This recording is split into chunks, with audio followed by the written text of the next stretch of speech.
Depuis le 27 mai 2022, il enchaîne les belles performances dans les 12 coups de midi. Alexandre est le nouveau chouchou de Jean-Luc Reichmann dans l'émission diffusée sur TF1.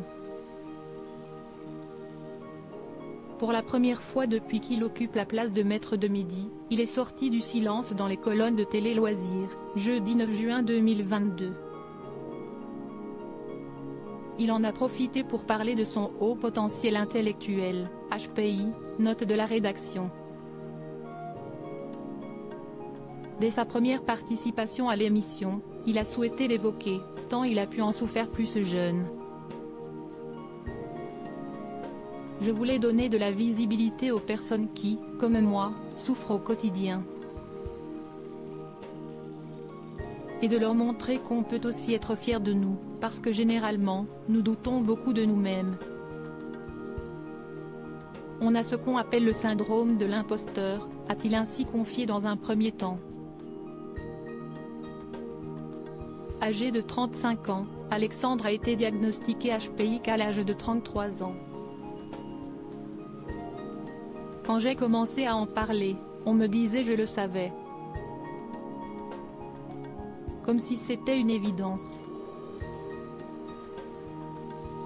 Personne ne m'a jamais aidé. Mes parents, c'était l'inverse, j'étais presque considéré comme un bon à rien. Ce n'était jamais assez.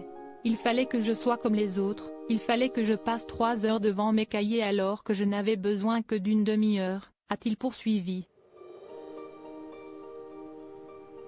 Le maître des 12 coups de midi, Alexandre, a beaucoup souffert de son HPI à de nombreuses reprises. Alexandre se souvient qu'il n'avait pas envie de travailler, mais pas par manque de motivation. Si est-il parce qu'il a expliqué qu'il n'était pas intéressé. Seulement, sa manière de fonctionner était comprise comme de la rébellion, ou de la fainéantise. Devant cette incompréhension, Alexandre a expliqué avoir ressenti de la colère. Si c'était si évident, pourquoi on ne m'en avait pas parlé avant?